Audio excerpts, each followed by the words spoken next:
everybody. It's Allie, and welcome to our Y&R Chat for Sunday, October 6th, 2024. Our top story this week on GC Buzz: an unidentified female body has been pulled from the Galewood River this morning. Who could it be?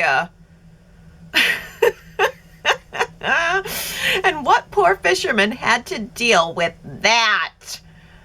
He's just out for a morning fish.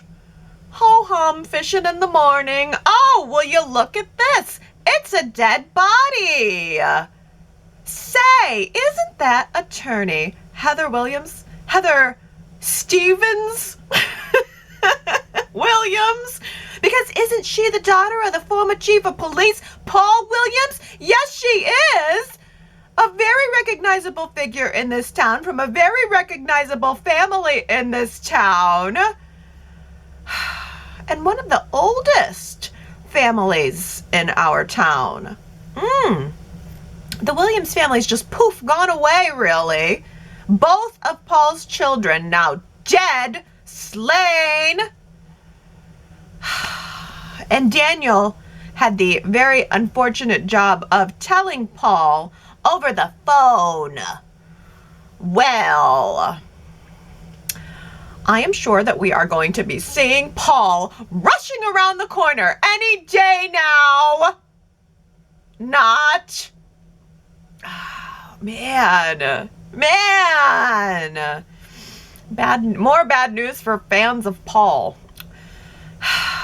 Because any and all grieving that will be taking place over Heather will be done via Daniel and Lucy, and we'll probably hear about her father. They'll come home from an imaginary service and Daniel will be talking about Paul's grief.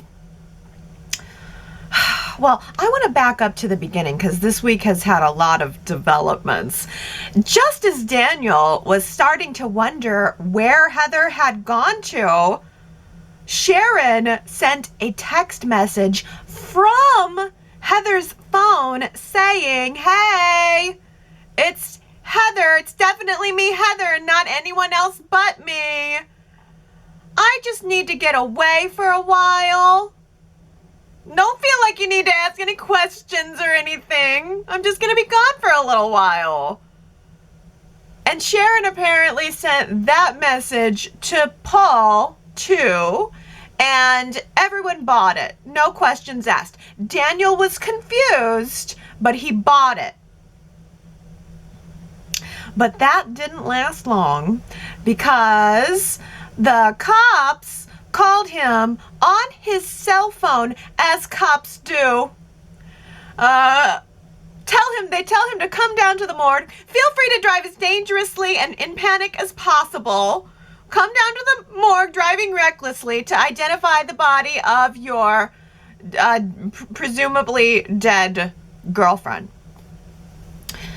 And so Daniel goes down to the morgue and he's standing over the sheet and he pulls back the sheet, expecting not to see Heather. It's got to be somebody else. But then before his very eyes, Heather, dead, bloated, blue. And wow. I mean, I have to say, what the makeup job that was done on Heather was superb. So hats off to Y&R makeup department this week. I see you, Y&R makeup department, and I appreciate the good job that you did. It was really such a good job that I didn't want to look at it. I didn't want to look at her. There was just something absolutely eerie about it. Heather's such a she was so beautiful and tan and glowing, and now my beautiful Heather's laying there on a slab having become this horrible shade of blue-gray. Ew! It was ew! I didn't know that, but apparently after you've been floating around in the Genoa City Galewood River all night, you turn blue-gray. Things I learned on Y&R this week. Daniel had the horrible task of now telling his daughter that her mother was dead. We don't know why, we don't know how, she's just gone now. And that's really where the story got just, I mean, even more sad and hard to watch. Lucy didn't want to believe it at first, and I thought that was such a very natural reaction. I think that would have been my reaction, just denial. Oh no, it was somebody else. Can't be her. And I think that's how Daniel felt at first too. But you know, he certainly couldn't argue with what was laying in front of him on the slab. Not in black and white, but in blue and gray. It's hard to argue with that. And Lucy wanted to go down to the morgue to see Heather's body, and Daniel was like, no, I don't want you to do that. Trust me, she's gone. I felt awful for Daniel. I mean, he was ripped apart, and it's just, you know, now he's a single parent, and he's not only having to deal with his own grief, but then having to deal with his daughter's grief too. And he said, I wasn't always there for Lucy. I wasn't always a part of her life, but Heather was. That's her mom. They were a little twosome. They were a unit. Heather raised her. When Daisy wasn't there, when Daniel wasn't there, Heather was her mom. And it was just, yeah, it was really, really sad. Everyone was sad to hear the news. Sharon, though, was kind of mildly remorseful, but really she was mostly just wanting to get those condolences in, like squeeze them in and just making sure everybody knows I'm really, really shocked by this and really, really sorry about this. Meanwhile, Cameron is coaching her on how she can keep her cool throughout all of this. But then he's also telling Sharon it's time to finish the job. He actually said it's time to kill 2 birds with 1 stone. And I didn't pick up on that. I didn't know what was coming. All week I thought that Cameron was coaching Sharon to now knock off Daniel too. And all week I was thinking, yeah, that's not obvious or anything. Heather and Daniel both turning up dead or missing. She really is completely delusional if she ever thinks she's going to get away with that. But then in the previews, we got our twist revealed to us on the plot that Sharon is not planning to kill Daniel. She is planning to frame him. She packs up all of the bloody towels from the murder scene. She sneaks back into Daniel's apartment, and in the previews, she is shoving the evidence into the credenza. Killing 2 birds with 1 stone. Oh, the plot thickened. And I have to say, I mean, I think it's great. I mean, it's great drama. It's sad, of course, and it's gory, and it's not like, you know, I don't want to eat popcorn to it, but it's great in the sense that it's just keeping me, I can't believe every episode I'm like, I can't believe that we're here right now. I can't believe this is continuing. It just gets deeper and worse and more compelling. And honestly, I kind of can't wait to see Daniel get arrested. Only for the drama, purely for the drama. I think that's going to be a real rip your heart out moment to him having lost Heather and now being arrested, set up for the crime, arrested for something he didn't do, and Lucy to have her mother gone and now her father being arrested for the murder. I mean, I don't know though. I mean, it's possible it won't get that far because in the previews, Chance is at Daniel's apartment, but then he's saying, well, actually, I have one more witness to question, and then he walks out. So I wonder if Sharon is going to start to crack under the pressure soon. Well, on second thought, I guess she is kind of already cracking under some pressure. She accidentally told Nick that Heather's death was all her fault. But then she very quickly covered it up by reminding Nick that, you know, she basically was stalking the entire Romolati family right before Heather was found dead. Like, why would you admit that? Why would you call that to anyone's consciousness? But then she also had this horrible, awkward, inappropriate WTF run-in with Daniel and Lucy in the park, asking way too many questions about what they know about how Heather died. And it was so obvious that even Lucy, even the 15-year-old, was like, wait a minute, lady, you kind of sound like you know more than you're letting on. Red flag, red flag. Daniel was furious. I'm surprised he wasn't suspicious on top of it. Sharon's being nothing but suspicious. Because then, of course, she can't stop herself from going to Phyllis. Sharon can't stop herself from approaching Phyllis, of all people, to give her condolences. I'm just going to try to act as innocent as possible when everybody knows that Sharon had this really tumultuous relationship with the family right before Heather mysteriously dies. But if anyone is going to be suspicious of Sharon, it is going to be Phyllis. And Phyllis turned dark on Sharon real quick. Phyllis turned angry. And I have to admit, it was scary. I think Sharon better be afraid of Phyllis. But also, Chance's questions are certainly going to be coming next. Somebody's going to tell him, you know, did Heather have any enemies at the time? Chance was the one who delivered the bad news of the autopsy to the family. He knows that Heather didn't die in a drowning. He knows that she died of blunt force trauma to the head. So he literally said Heather was dead before she hit the water. So Chance understands that this was some sort of attack. He is certainly going to be asking if Heather had any enemies. I mean, of course, you could assume that, you know, if she's walking around at night, maybe she was attacked. But Chance is a good enough detective to ask if Heather would have had any enemies. And so I'm sure that Chance is going to hear about Sharon. He's going to go to Sharon. But here's the thing.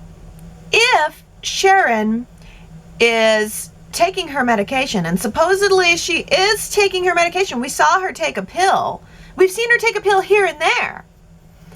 So I wonder if little by little, Cameron is going to start to fade away, and suddenly she won't have that alter personality to help her continue to lie and cover up the crime that she's committed. I wonder if Cameron's gonna not be there to help Sharon lie her way through this investigation. There's also the factor that Sharon and Chance used to date. It wasn't really all that long ago. So either Chance is going to know instinctively just from knowing Sharon that something is wrong, or he is going to assume the best of her and she'll be able to easily fool him. I mean, I think that's okay with me because I want Daniel to be arrested because I think that will be super dramatic.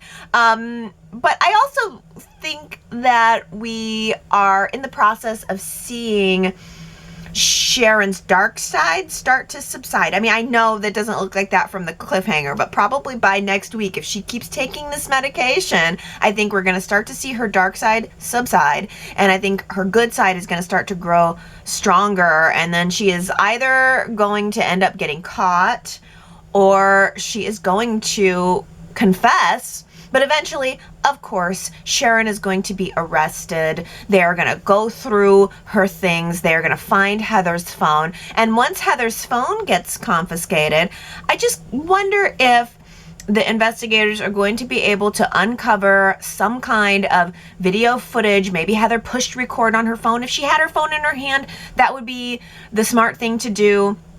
And maybe Heather's phone is really the key to filling in the blanks on Sharon's missing memory. I think we're going to find out at the end of all of this that Sharon didn't kill Heather in the first place.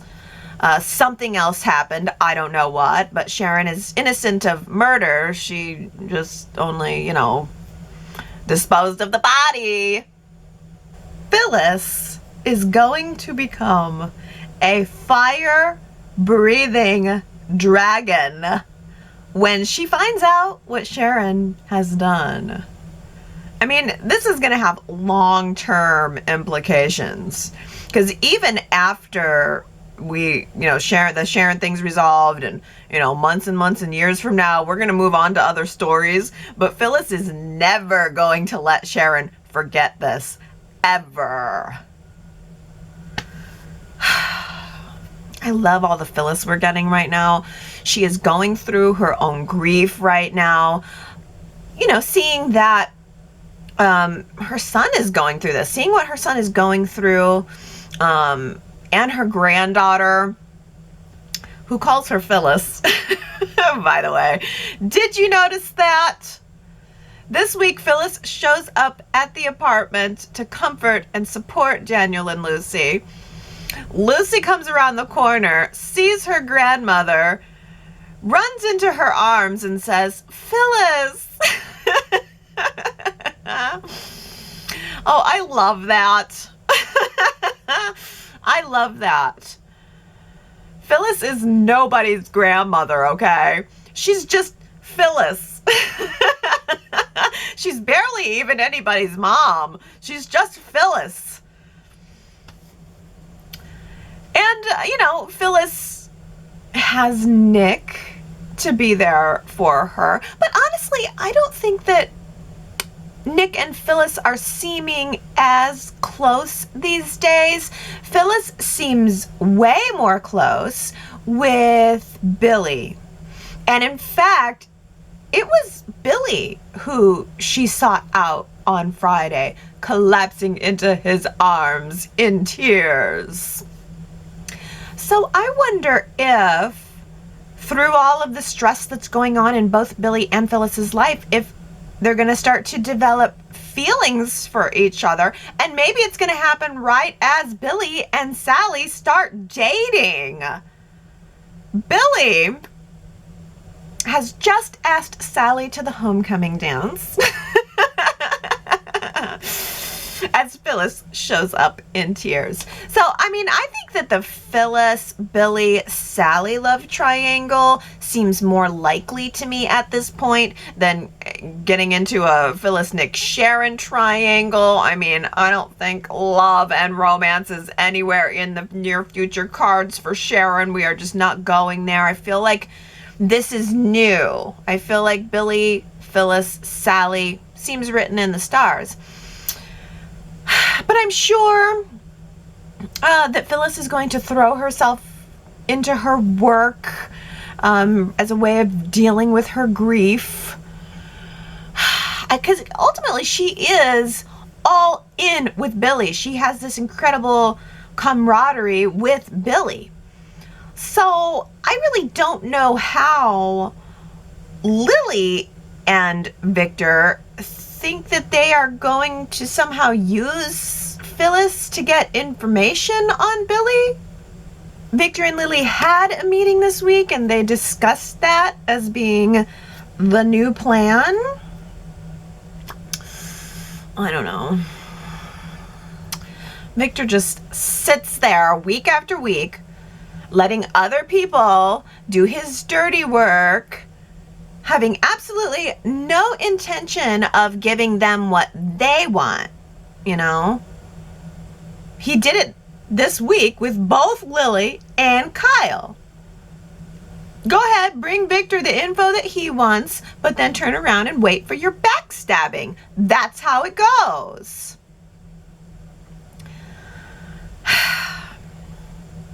Well, Billy and Victoria had a conversation with Johnny and Katie this week, preparing them for war. And Katie actually said But Grandpa's so sweet.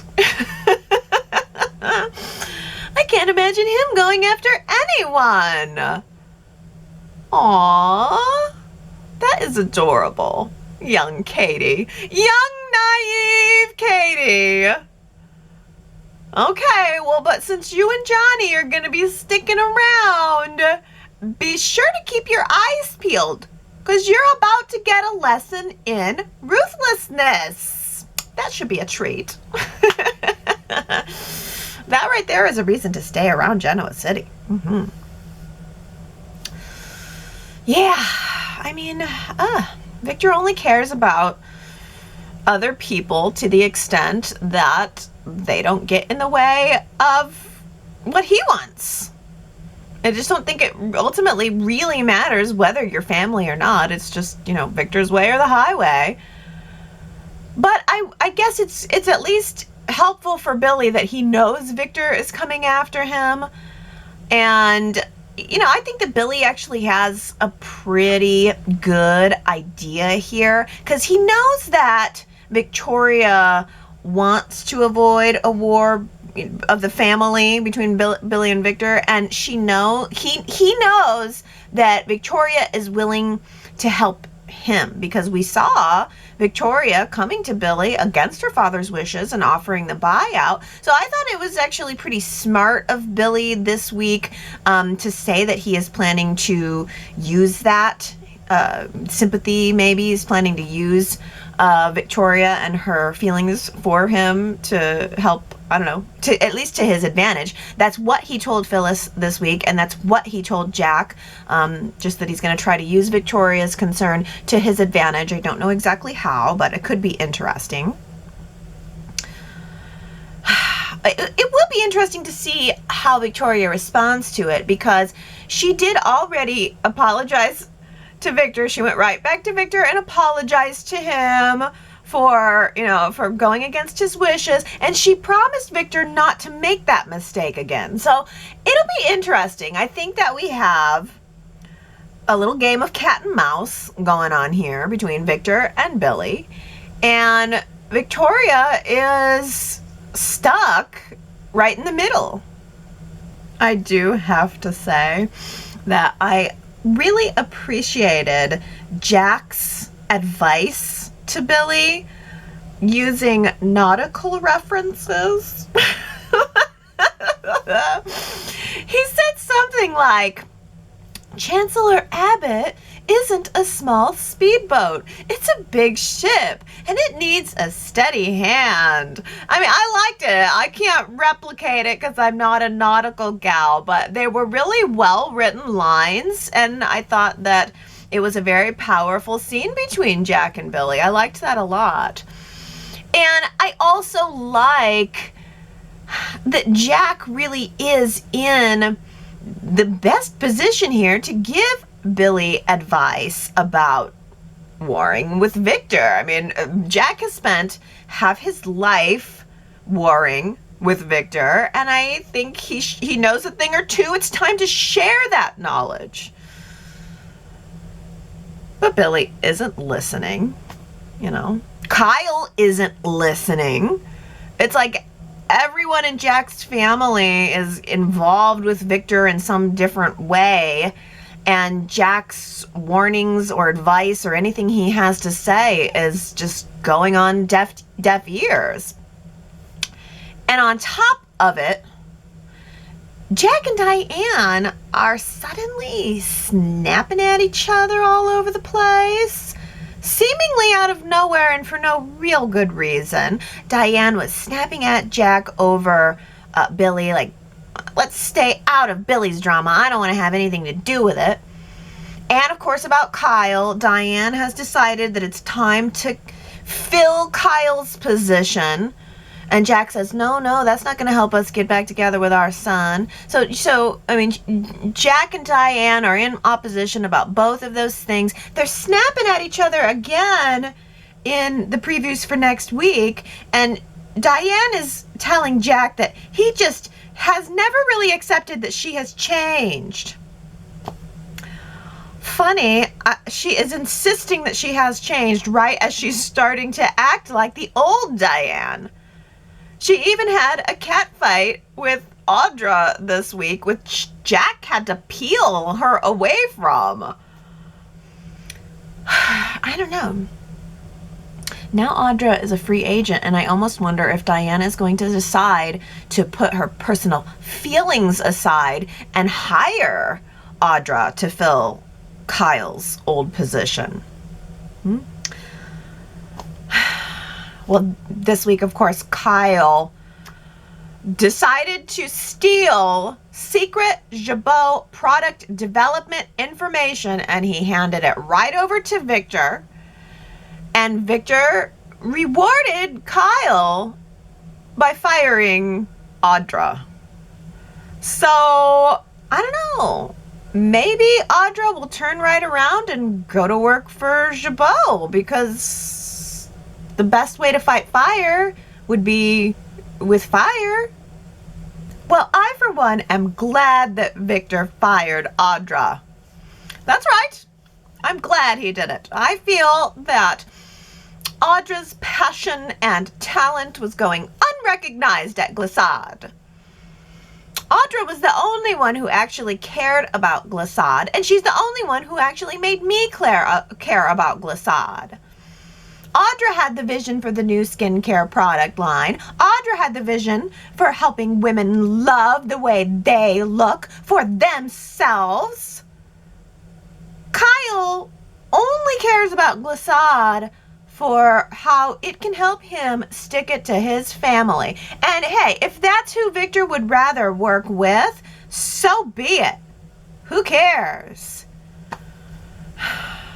I just wish someone would have told Audra that no one ever comes out on top when dealing with Victor Newman. When dealing with Victor Newman, he's the only one who ever wins. Thinking back on it, she brought him in on the deal, and he booted her out. So, I don't know. What's next for Audra? I have to say, I feel getting fired is the most interesting that she has done, most interesting thing that she has done since Tucker left. I mean, I just feel like this needs to be a new chapter for Audra. You know, we need it desperately because she's so great and she's really falling into the background for me. So I don't know, maybe she will end up being involved in Nate's upcoming story involving Amy Lewis. Okay, you guys, I'm totally unfamiliar with this character. I did a little bit of research, and my research tells me that she was on the show in 1983, left the show in 1988. She was apparently Paul and Andy's secretary at the private investigator's office that they had. But also, interestingly, she was friends with Danny and Lauren and Tracy, and she even sung with them on stage sometimes. And okay, here's the real kicker though. Here's where it ties into Nate. This Amy Lewis dated Nate's father, Nathan Hastings.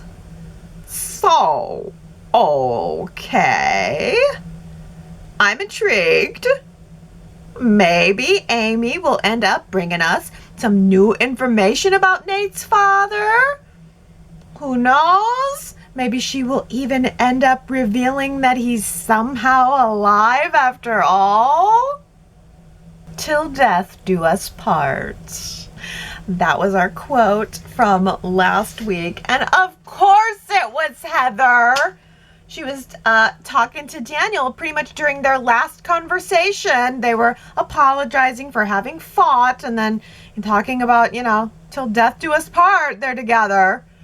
And death did part them indeed. I am so glad that you guys got the nail on the head. Congratulations, Daisy, good old Marky, Dolores, Henry, Justin, Tanya, Naomi, Paris, Kamna, and Jamie. Sometimes it's like, okay, it's very obvious, was it that person? But I actually ended up going back and watching that scene after Heather had died, after everything went on with Sharon last week, and I was like, oh, I can't believe she just said that. I never would have guessed. Well, here's another on-theme quote. You tell me if you think you know who said this. I'm gonna bury you. No, I didn't say I'm going to hit you over the head and then dump your body in the Galewood River. No, no, no. I'm going to bury you. Who said it? Well, if you think you know, you should go to yrchat.com to leave your guess. And if you get it right, I will give you your shout out during next week's Y&R Chat. Now on to the best part. Your comments. Starting with Dolores, who says, oh, Audra, you had a sure thing when Tucker offered to give you glissade, but you were so caught up in your victory over him that you failed to see there is a no-win if you team up with Victor. Nate tried to warn you, and you thought that you had all the possibilities covered to come out a winner regardless. You thought you could best the great Victor Newman and definitely Kyle. Their agendas are the only things that mattered. You've been beaten by Kyle and now you don't have glissade. You have nothing to show for any of your efforts. Now you are fired. Audra, you've been toppled by your own misguided ambitions. However, knowing you and your determination to get what you want personally and professionally, I don't think you'll be down and out for long, and I can't wait to see what you will do now. Look out, Genoa City / Kyle and possibly Victor Newman. This lady is not one to mess with or mistreat. Ask Tucker. Why can't Y&R just bring Tucker back? They had the chemistry. What on earth? Why on earth would they let him go? Or maybe he wanted to go. I don't know. I got the feeling they let him go. I thought the character was great. I mean, maybe he didn't have all the best plot, but he had the best lines. And the sizzle was there with Audra, and she's just really become boring since he's gone. But you do make a good point. She is not one to be down and out for long, so we'll see what's next for her. Sue W says, it would be fun if you're right, but I still see her as the proverbial little fish in a big pond, no matter how glorious her fins are or how long and furiously she flits against the current. But keep swimming, Audra. I could root for you. She's a little fish in a big pond. Yeah, she's outnumbered in a pond. You know, in the pond where everybody's a billionaire. She is definitely on the outskirts. T. Nicole says, I feel bad for Audra getting fired. I know she could have gotten glissade for herself when Tucker offered it to her, but I think she genuinely wanted to make women feel beautiful and care about the work she is doing. I still remember that speech Audra gave Nate about her vision for glissade and how it's making women want to feel beautiful for themselves. Kyle is about giving into his ego or wanting a top dog spot in a company and to take down Jabot as revenge.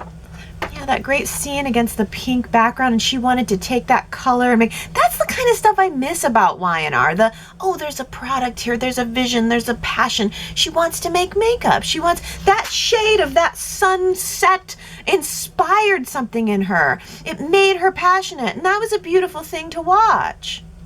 Calmness says, well, the obvious opening for Audra is going to be the COO for Jabot. That might be fine. She could also be an asset at Abbott Chancellor, especially given that Phyllis will likely be playing Sherlock Holmes in the coming weeks. Jobs aside, my main wish for Audra's storyline is for Tucker to come back. And with the mystery text to Nate, that might just be in the cards. Oh, you think Tucker's somehow involved in that mystery text? I like that idea. Yeah, I'm very curious to know what's happening with Nate, and Audra and Nate are so intertwined at this point, you would think that she would be involved somehow. Lara says, Nate, I've taken a lot of science classes, so I know chemistry when I see it, Me, barf. Not feeling the Nate. Yeah, I have to say, I don't feel the Nate and Audra chemistry. I'm sorry. I mean, it's, you know, when Nate takes his shirt off, that causes a different kind of chemistry in me, but it's got nothing to do with Audra. Tina Cole says, I had this thought today when watching Kyle and Audra argue. When two characters really dislike each other, that can lead to some sizzling passion erupting. I wonder if we'll see Kyle and Audra hit the sheets. But then again, Nikki also hates Adam, and we haven't seen them hook up yet, like Allie's waiting for. That could be just the thing to give Adam's story a shot in the arm. But yeah, I think it's possible Kyle and Audra could end up sleeping together at the end of this. Yeah. Oh, well, this is interesting. Dolores says, with all the drama surrounding Sharon, I'm curious about the changes in Diane. She and Jack seem to be at odds in their business decisions, and it's prompting some trouble in paradise for the newlyweds. Yeah, Dolores, where is it coming from? What is prompting it? And where is it going? Dolores also says, I'm still at a loss for words, or just shocked, that Kyle would steal a Jabot product idea and give it to Victor in order to gain favor or prove his worth, with an added advantage of getting rid of Audra. He may have gained footing now, but he's gonna be sad and regretful in the very near future. Audra was fired, but I think that she will be the winner very, very soon. She will, I don't know how or when, learn of Jabot's loss due to Kyle's duplicity. She'll pitch her idea, probably to Diane, gain her acceptance and a strong belief in her product idea that will be the far more superior, leading to her, Audra, beginning of her coming out on top, especially with Kyle's family and Kyle's family business. This will lead Kyle, as well as TGVN, to fume and regret that they underestimated Miss Audra. She's not one to be dismissed or disrespected. I'm rooting for the lady. You know, that's a good point. Audra had her skincare cream or skincare product that she was really interested in pushing. So if what Kyle stole from Jabot was maybe a skincare product, then maybe Audra can find out what Kyle did, go to Diane and say, he stole your skincare product, but guess what? I've got an even better one. And then we could have a real true war over an actual product. That would be great. Tony says, is there anyone who can point out to Claire that Kyle is a playboy? That's how we got Harrison.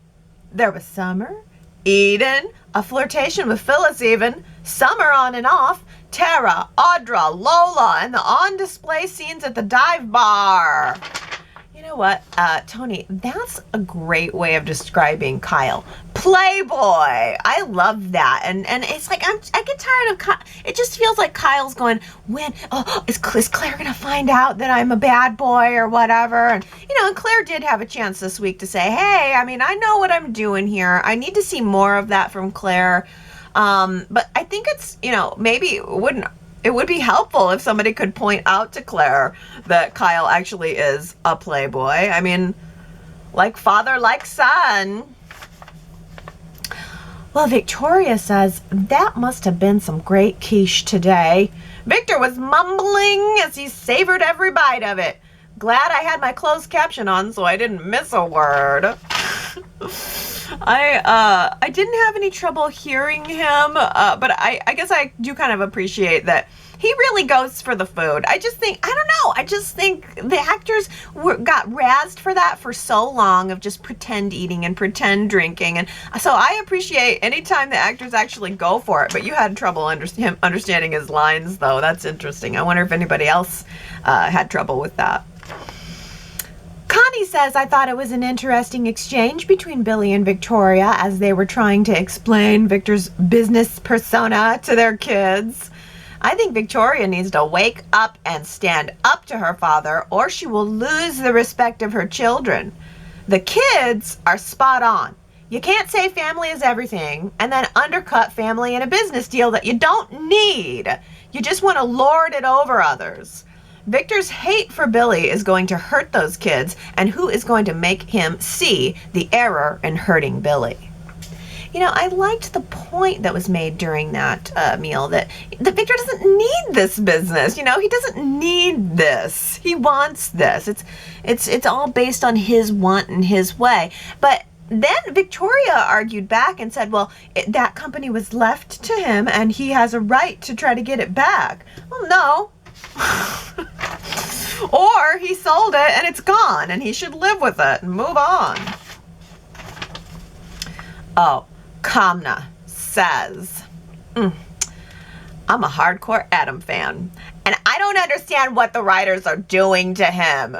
Is he just rolling the dice and seeing which woman he can catch? It is out of character for him. He typically fixates on one woman. Ugh, make it stop. Kamna, I couldn't even bring myself to talk about. I had no original thoughts to give this week about Adam. I think what they really need to do is have Nikki start fantasizing about him. That will be an interesting Adam story. But yeah, as it stands right now, Adam is waffling. He still kind of wants Sally, but he can't have Sally because who he really wants is Chelsea. And I'm bored. I'm sorry, I'm bored. Adam said to Chelsea this week about, wanting some pat on the back about how he stayed out of Sharon's drama. And doesn't that make him a good boy? Well, honestly, I wish that Adam would have been involved in Sharon's drama because then at least he would have had something interesting to do. The affair was fun. I had fun with that. But, now it's over and he and Sally are over. And just the quick turnaround into the quick, I loved you, Chelsea. It's too quick. It's just too quick. I thought he loved Sally, and now he's just like, oh, well, about Sally and all about Chelsea. Yeah, it needs some finesse. Adam needs some finesse in his story right now. Well, Jamie says, unleash the Phyllis. I never thought I'd say this, but Sharon has it coming. And I am so freaking excited for Michelle Stafford's 30th anniversary standalone episode next week that I just can't hide it. I didn't know this. Really? So Sharon Case and Michelle Stafford are having 30-year anniversary shows at around the same time? I can't think. They started in the same year-ish? Wow. I guess I didn't think of that because, well, Sharon was kind of more like teeny storyline, while Phyllis was immediately pretty much involved in Danny and Christine's storyline, and they were adults. So I guess I didn't really connect that, but that's really interesting. I didn't know that we're going to be getting a standalone Phyllis episode next week. That kind of makes sense as to why they've really been featuring her, and I totally agree with you. Yay, that's going to be good. All right, well, let's talk about Sharon. Gary says, Heather's death is an accident, but to toss her body in the river leaves no wiggle room. The blanket doesn't help with the idea that she threw herself in. Chance will be on Sharon like white on rice. Gary, I had to talk about this comment too because I was also thinking okay, Heather's body washed up on shore. Did it not wash up in the sheets and the blanket and the ties? Did all that not wrap up too? Because I would think that maybe they would have found the body all wrapped up. I guess not. But if they would have found the body all wrapped up, then they would have known immediately that it was foul play. But I guess not. I guess she just washed up, I don't know, naked. And so then they had to do the autopsy to figure out that it was foul play. Well, T. Nicole says, I remember the gang of 4, Sharon, Phyllis, Victoria, and Nikki struggling together to get rid of JT's body in a rug. I guess Heather is light as a feather compared to JT Hellstrom. Remember that? Didn't they put JT's body in the sewer? Was it in the sewer? Did they put him in the sewer? I can't remember, but I do remember them lugging him down the stairs, pushing him down the stairs of Victoria's house. It took 4 of them. You're right. Sharon was able to handle Heather with just herself. Daisy says, Sharon planting evidence to blame Daniel for Heather's death makes sense. In her mind, it might be like convicting him of Cassie's death.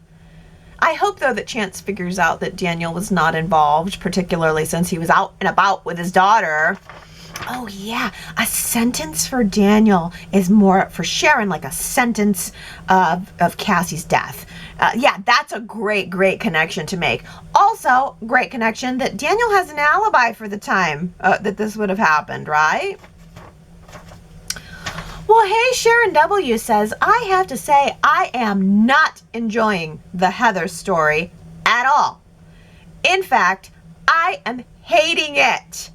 Maybe I've gotten too involved in a soap story with fictional characters, but I felt the same way when Hillary died and we had to watch Devon standing over her in the hospital in her wedding gown. I guess I just can't take the sadness. It's over the top. Or maybe it's because I liked Heather and Lucy and Daniel so much. I'm really hoping the writers don't find the need to get rid of Daniel now. Phyllis's comments to Sharon about making sure everyone in town knows what she did to her family will help somewhat, and I would really love to see Phyllis and possibly Summer and definitely Chance going after Sharon and making her squirm and panic. Yeah, you know, it's pretty dark. I will say, I was looking on Soaps in Depth, I think. That's usually where I go. And there was an interview with Vale Bloom. I mean, it was a splicity splice. They got like one little comment from her. But she did mention resurrection. She said something like she didn't really think it was the last time we were going to see Heather. And then she went on to talk about how that's kind of the wonderful world of soaps where nobody's ever really dead. So you never know. I mean, at the end of the day, she could be resurrected, or we really could wake up and this is all a dream. Connie says, I don't like the death of any characters either. I understand that death is a part of the life cycle, but I don't want to see it so graphically on display. The morgue scenes are too painful for those of us that have lived the tragic death of a young person that was a homicide. Oh, I want this storyline to move on quickly and to get to the resolution for the audience as well as the characters. Oh, Connie, I'm sorry. It is probably more difficult to watch if you've been in that situation. Yeah, that's got to be like a major trigger. And those morgue scenes were hard to watch. I mean, I didn't even screen cap it. I was like, it's a little gory for me. You know me, I don't like anything with blood. I don't like anything gore. So I was like, I don't need to ever see Heather's dead body again. So no need to screen cap that. Yeah, it's a lot. Horror is you got to be in for. Some people love it. Some people absolutely love horror. I'm not one of them. But I guess I felt distanced enough from it that I'm not hating it. I am enjoying it. I will say that. I don't know what that says about me. Henry responds by saying, I can identify with your feelings of hating this.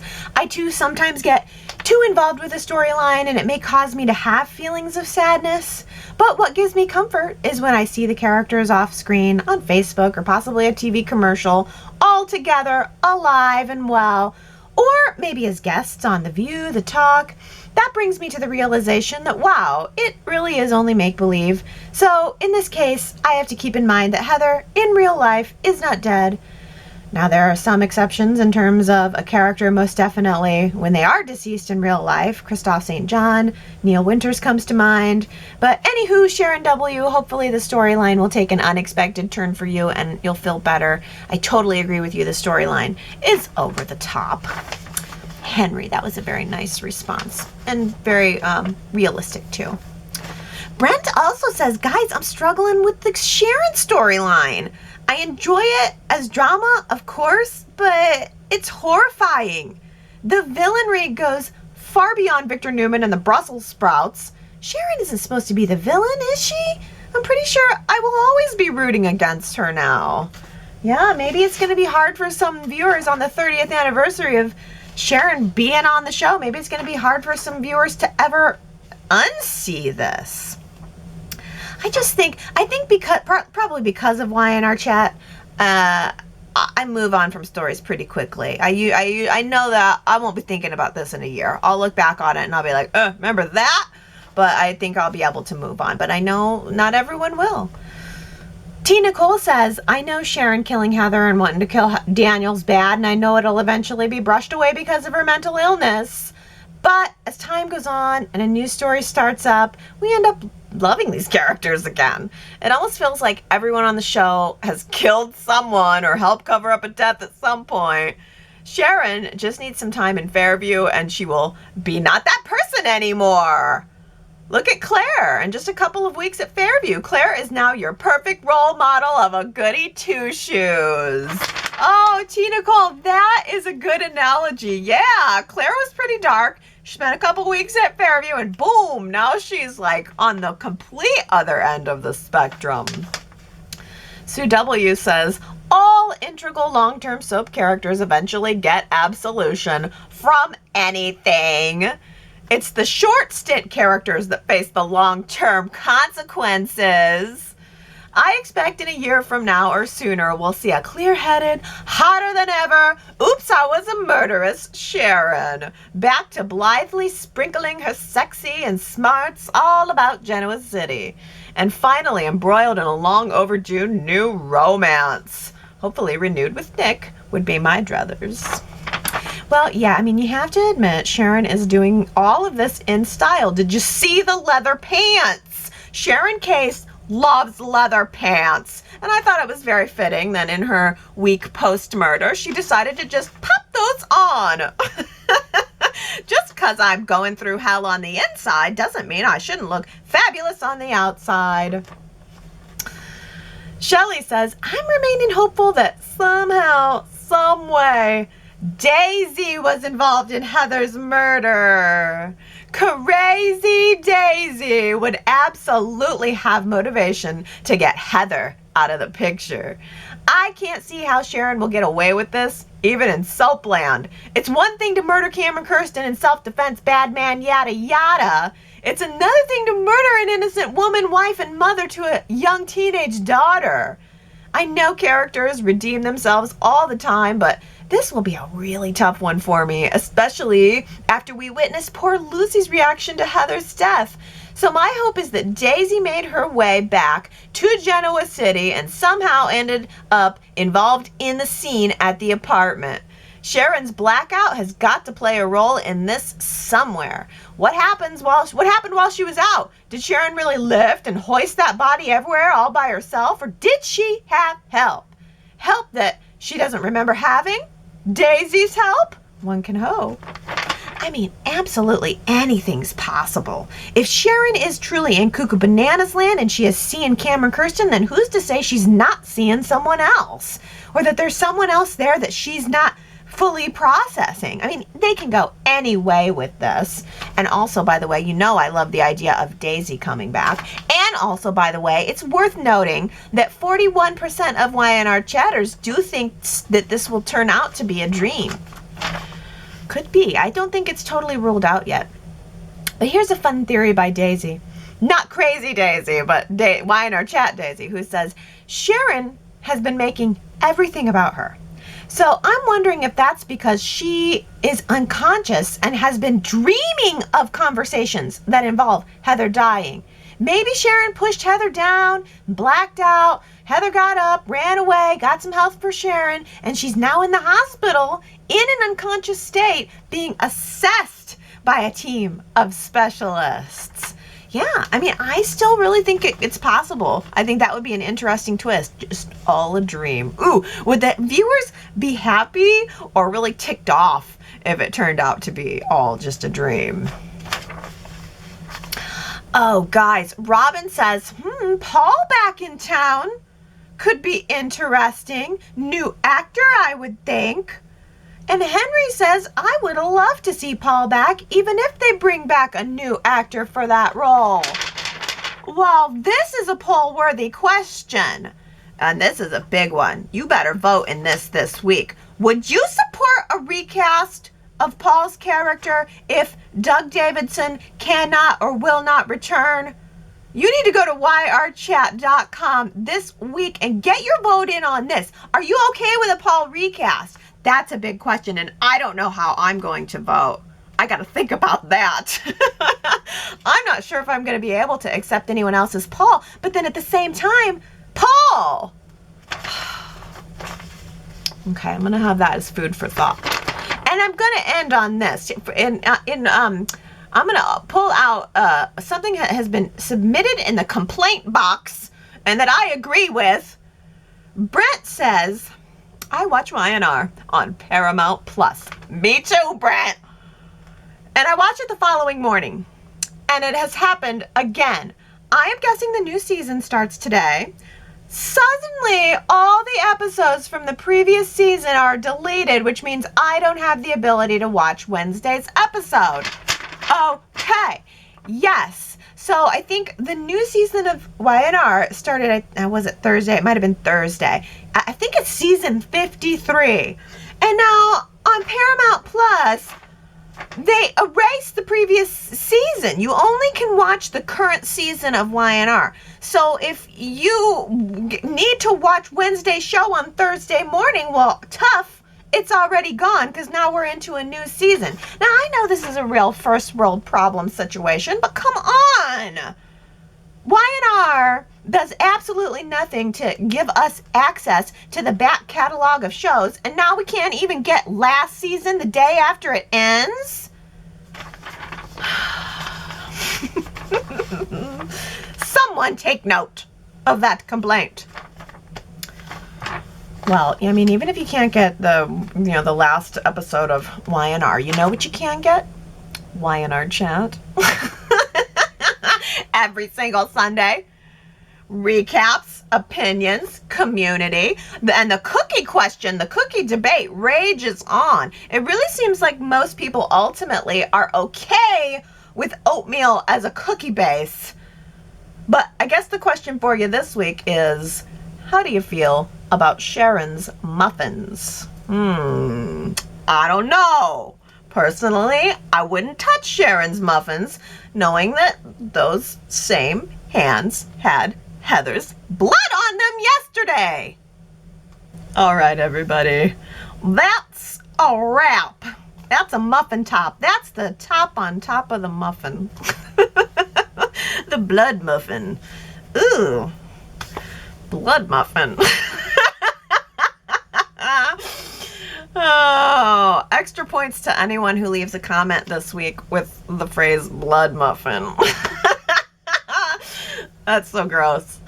All right. I better quit on that note. I better quit on the note of blood muffin. All right. I will be back next Sunday, but you should go to yrchat.com to vote in that poll and get in some comments, and we will talk about everything else that's going to develop next week, next Sunday. All right. I love you guys, and I will see you next time. Bye.